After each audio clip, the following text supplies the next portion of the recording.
Bonsoir, chers téléspectateurs. Ces images qui vous parviennent sont celles d'une émission que vous allez certainement recevoir en direct de New York, 1 ou 2 fois par mois, avec multiples diffusions sur vos antennes, grâce aux bons soins de la télévision nationale. À tout cœur plus, avec les Guinéens de New York, est une émission ouverte aux ONG, associations, coopératives, groupements de femmes, etc., etc. Ce sont aussi ces grands professeurs qui enseignent dans les grandes universités. Ce sont aussi ces hommes d'affaires, c'est tout ce beau monde qui évolue dans le formel et l'informel. Bref, pour être précis, concis et explicite, je vous donne donc le programme de cette première émission. Je reçois M. Camara Manfi, qui fait du show business, qui fait donc de la promotion des artistes guinéens ici à New York. Et ensuite, je vais recevoir Sekouba Kandia Kouyaté qui va nous expliquer ses 5 ans de séjour. Et nous terminerons en beauté avec Nostalgie, qui est donc un micro ouvert, à cœur ouvert, où des Guinéens viendront se confier.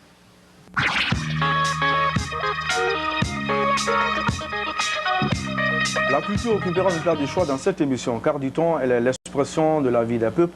Pour ainsi prêter l'expression à mon ami Mohamed Mars Camara, le grand présentateur de la grande émission Découverte. Monsieur Camara est invité dans cette émission, il n'est pas journaliste.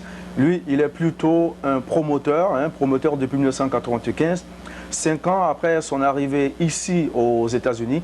C'est auprès donc d'un Guyanais qu'il a pris le show business, où il a eu l'engouement. Et depuis lors, il s'est lancé dans ce métier plein de risques. C'est bien ça, monsieur Camara? Bien sûr. Oui. C'est un métier plein de risques quand même. Plein de risques, oui. Voilà. Mais l'idée, c'est venu comment? Comment est-ce que vous avez eu l'idée de vous lancer dans le show business? Comme je vous disais, que lorsque je suis arrivé aux États-Unis ici, bon, j'ai découvert un monsieur du nom de monsieur Alex Boissel, un Guyanais, comme vous l'avez bien dit. Bon, ça m'a intéressé et j'ai constaté que chaque fois qu'on allait dans les concerts, bon, c'était toujours des autres pays qui venaient, des artistes venant d'autres pays.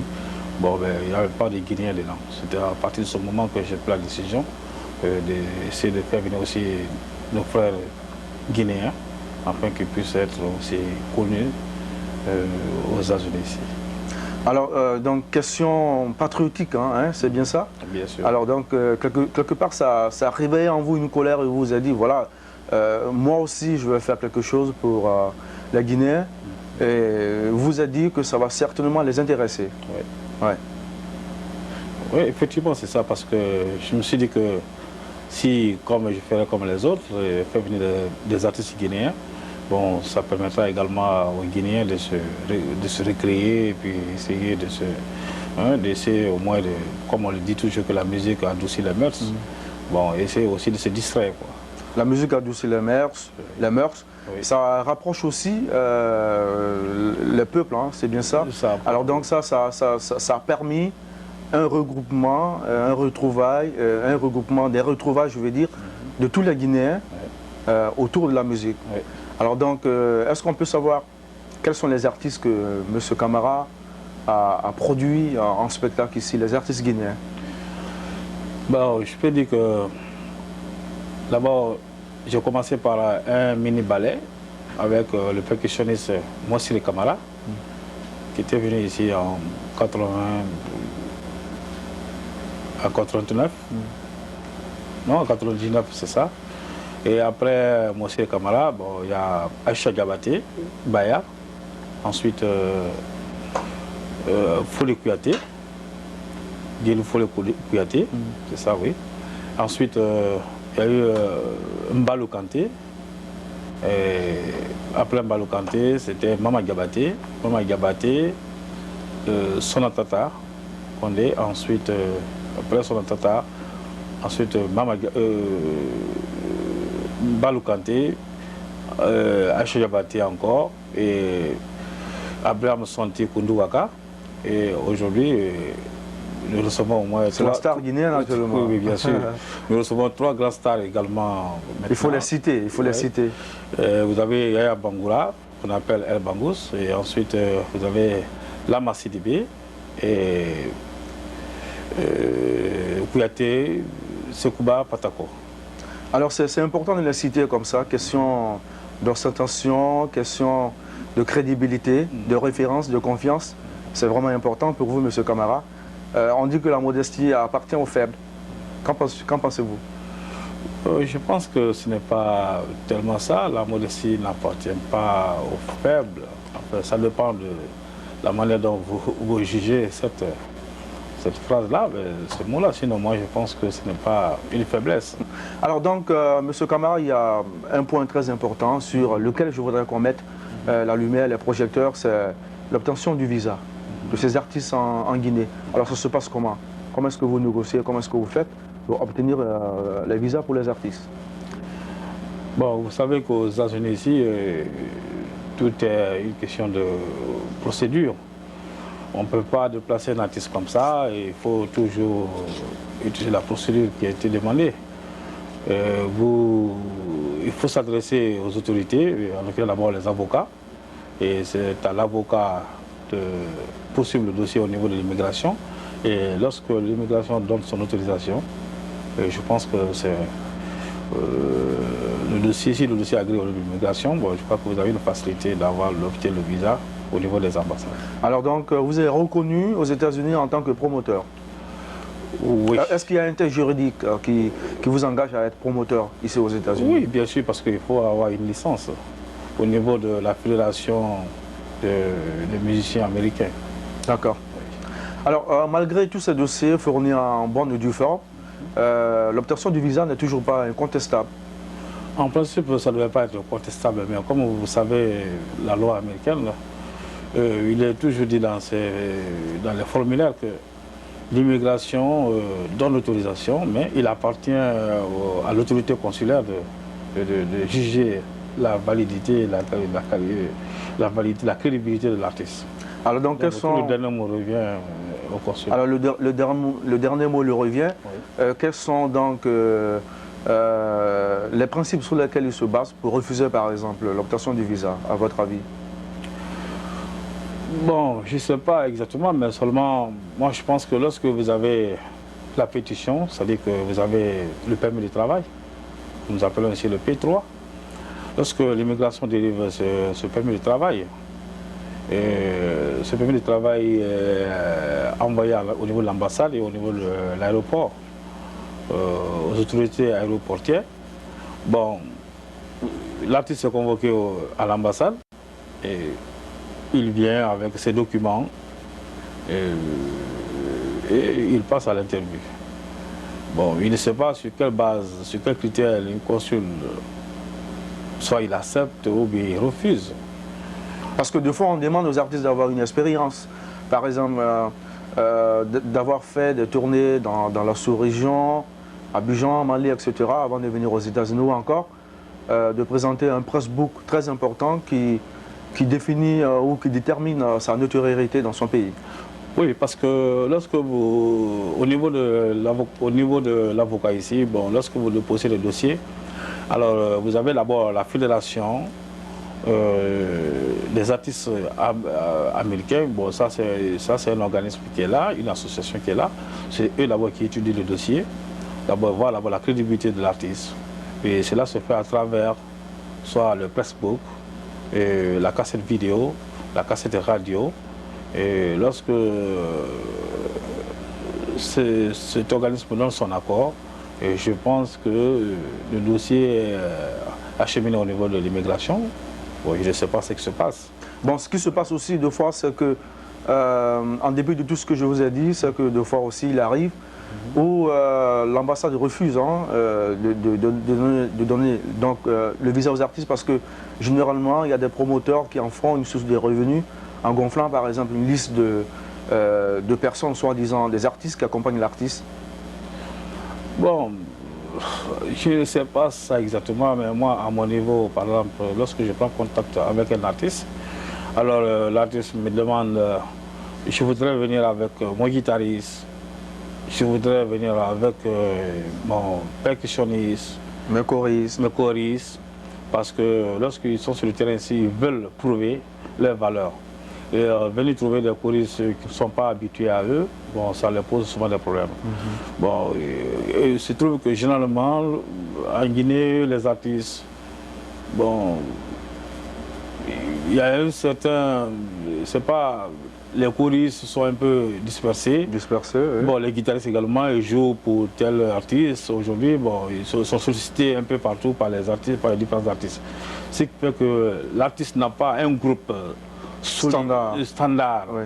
Et lorsqu'il a un contrat, et il voudrait venir avec ces éléments-là, alors il est obligé de prendre des artistes, si tu veux, des artistes un peu partout pour constituer un groupe. Ouais. Bon, je ne sais pas maintenant qu'est-ce qui se passe. Bon, alors, Monsieur Camara, je pense que c'est un message qu'il faudrait qu'on lance quand même aux autorités guinéennes aussi de s'impliquer dans cette affaire, hein, c'est important. Est-ce que vous êtes en rapport avec les autorités guinéennes, justement? Par exemple, il y a l'agent guinéen des spectacles qui se trouve à Conakry, qui aide par exemple les artistes en ce domaine. Il y a le ministère de la Culture. Est-ce que vous êtes en rapport? Est-ce que votre structure est en rapport avec les autorités compétentes? Bah, vous savez que j'ai pensé un peu à ça parce que je me suis dit que lorsque je ferai un voyage maintenant en Conakry, je ferai tout pour prendre contact avec les autorités, afin qu'ils puissent au moins aider les artistes pour faciliter leur obtention de visa à travers les différentes ambassades. Alors, donc c'est ce qui sera fait. Monsieur Camara sera à Conakry donc très bientôt pour prendre contact avec les autorités afin de faciliter la circulation des artistes en dehors de nos frontières, surtout aux États-Unis, qui constituent donc le créneau, l'ossature, la crème des artistes africains, parce qu'on y rencontre un peu de tout, de tous les artistes africains. Alors Monsieur Camara, vous signez donc un contrat avec un artiste. Quelles sont les clauses du contrat? Bon, les clauses du contrat, d'abord, avant de signer le contrat, d'abord, j'essaie de prendre contact avec l'artiste. Je lui demande que je voudrais le faire venir, essayer de le faire valoir sur le territoire américain. Bon, s'il donne son accord, on essaie de discuter le clause du contrat. Bon, ça dépend d'un artiste à un autre. Donc, ils n'ont pas tous, vous-même vous le savez, les artistes n'ont pas tous la même valeur. Bon, les clauses du contrat ne peuvent pas être les mêmes. Alors, exemple de clause de contrat, la durée d'un contrat, ça peut prendre combien de temps, combien de périodes? Ça dépend parce que, avant d'abord, lorsque j'ai l'accord de l'artiste, j'essaie de demander dans certains États aussi, certains promoteurs, et si j'ai au moins un certain nombre de promoteurs sous la main qui sollicitent l'artiste, bon, ça peut être 3 ou 4, 5 promoteurs, mais là, ça dépend, je peux demander à l'artiste de venir faire 2 mois, 3 mois, et s'il faut même 4 mois. Merci d'avoir accepté cette invitation. Merci. Et chers téléspectateurs, merci à vous. Merci beaucoup.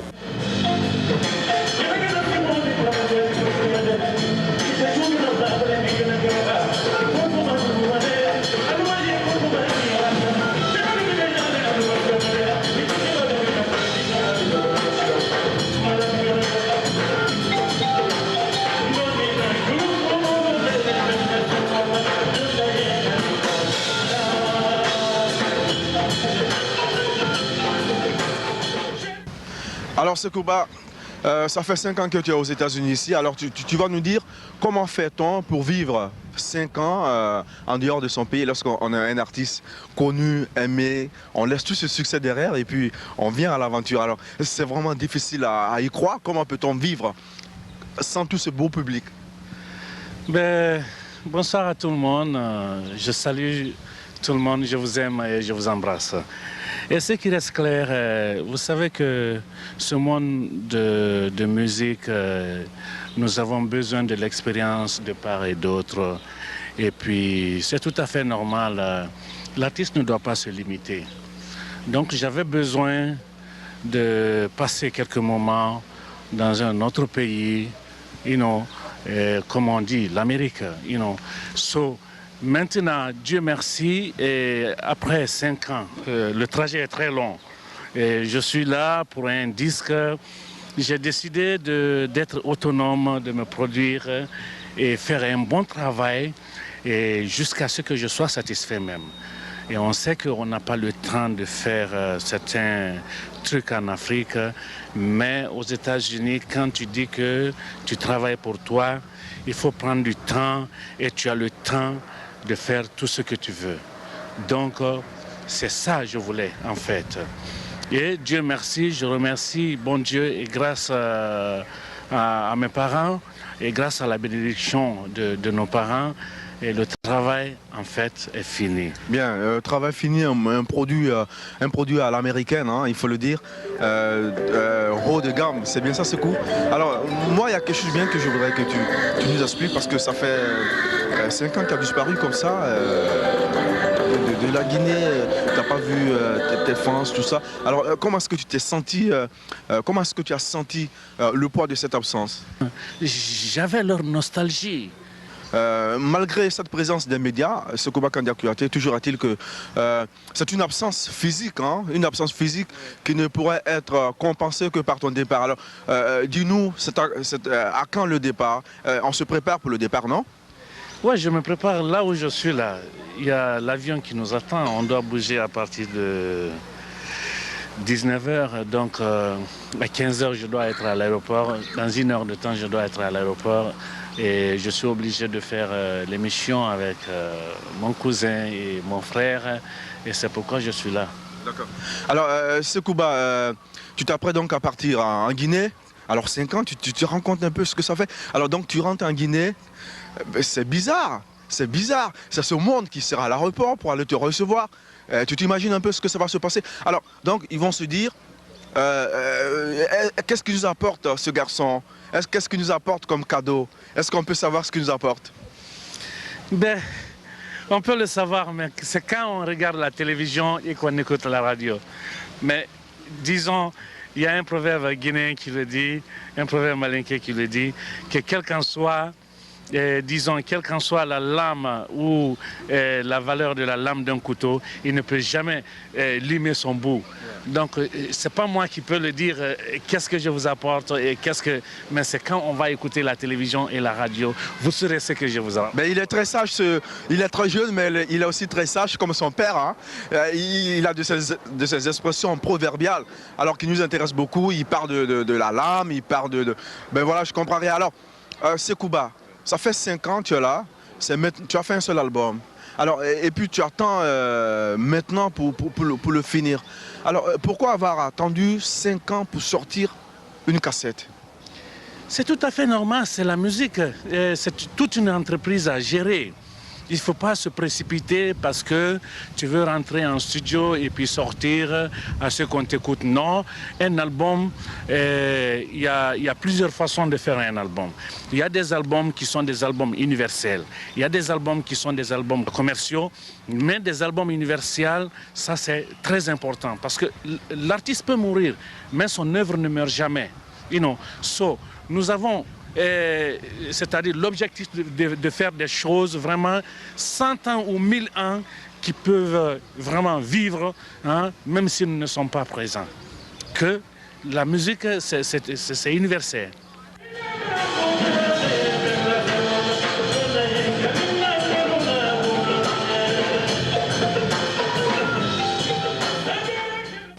Alors Sekouba, on va parler un peu, on a trop parlé de l'album, on va parler un peu de ton séjour aussi, ça nous intéresse, tu vas nous dire un peu comment est-ce que ça se passait. Je crois que tu es venu à un moment où la promotion des artistes n'était pas aussi trop ça, c'est vrai, il y a 5 ans j'imagine que très peu d'artistes guinéens étaient là encore. Alors tu as été reçu en quelque sorte comme un messie, hein, c'est bien ça. C'est en quelque sorte, tu étais vraiment attendu comme les pêcheurs de Boulbiné à Conakry, lorsque la population attend les pêcheurs qui arrivent avec du poisson. Voilà. Alors parle-nous un peu de ce séjour, comment est-ce que la population t'a accueilli? Voilà, j'ai été bien accueilli par la population africaine et par la population américaine. Et c'est qu'il faut reconnaître que les États-Unis sont les premiers pays qui consomment la musique africaine.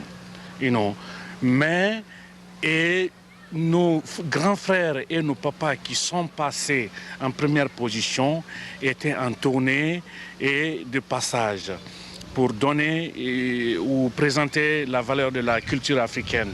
Mais nous sommes venus pour s'installer, s'instaurer, rester avec la vraie face américaine et puis avec la population américaine pour leur faire savoir que l'Afrique a de la valeur et que la culture africaine est très très riche.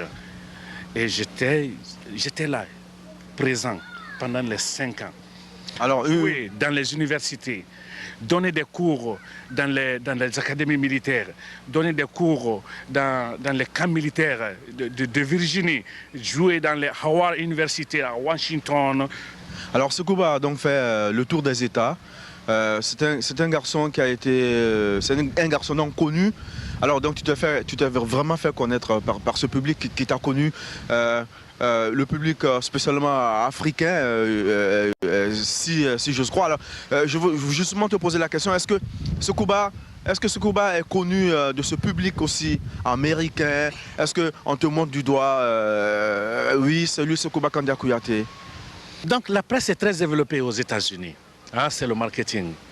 Les journaux sont là, la télévision est là. Hein, et puis il y a les spectacles. Le marketing est très très développé. Donc je le dirais que vraiment, si vous voulez connaître que s'il y avait un artiste guinéen qui est passé aux États-Unis à New York, qui s'appelle Sekouba Kandia, quand vous serez aux États-Unis, demandez quand même quelqu'un. Alors donc vous arrivez à l'aéroport, chers téléspectateurs, le premier que vous demandez, est-ce que vous connaissez Sekouba Kandia Kouyaté? Il vous dira oui, je le connais bien ce garçon. On te reconnaît en tant que Sekouba Kandia Kouyaté, mais on t'identifie aussi à ton père, hein, qui t'a laissé donc tout cet héritage. Sekouba, alors on va terminer donc en beauté avec un peu d'intimité, ça fait partie de cette émission parce que un artiste qu'on reçoit à tout cœur, on dit bien sûr à tout cœur, hein, il y a bien des choses qui sont dans ton cœur, dont on a besoin de savoir. Pas tout, mais quand même certains. Alors, je voudrais donc qu'on lève l'équivoque sur ces rumeurs qui ont couru après toi lorsque tu étais là. Nous, on était à Conakry en ce moment, dans ton implication dans cette affaire de drogue. Alors, comment est-ce que tu as réagi? Ben, j'ai pas réagi, ça m'a dit rien. Et c'est tout à fait normal. Ce n'est pas commencé par moi. Et ça ne se terminera jamais par moi. Donc, tout homme de valeur, ou tous les hommes, s'il y a un proverbe malinqué qui le dit, que quand on n'est jamais devant, on ne parlera jamais derrière toi. Mais quand on est devant, on va toujours parler de toi. Derrière. Alors, Sekouba, on parlera toujours de toi. Les femmes aussi parlent de toi. C'est vrai, tu es beaucoup aimé par les femmes. Alors, il paraît que les artistes guinéens ne peuvent pas vivre sans les femmes, ne peuvent pas évoluer sans les femmes. Alors, qu'en penses-tu? C'est le monde. Nous sommes mis au monde par les femmes. Et moi, je le dis à tout cœur, si le monde est un plat de riz, les femmes sont la sauce. Et les condiments de la sauce, ce sont les artistes, c'est la musique. Alors c'est vrai, l'exemple de, chers téléspectateurs, l'exemple de la sauce et du riz, c'est pas pris au hasard. Sekouba adore vraiment le riz et la sauce. Alors surtout, quelle est la sauce que tu adores, Sekouba? Quelle est la sauce que tu as beaucoup mangée ici? Oh, la sauce que j'ai beaucoup mangée, ça, c'est on appelle ça le braquet, le fida. Hein? C'est la sauce de feuilles. C'est la sauce la plus riche parmi toutes les sauces de l'Afrique. Hein? Ça, je te le dis. Alors, donc, Sekouba, cette sauce africaine, cette sauce guinéenne, tu vas donc la consommer très bientôt parce que tu t'envoles pour aller à Conakry. Donc, vraiment, merci beaucoup. Allez, thank you, brother. I think to meet you another day. Okay? Bye. I see you later. Yeah.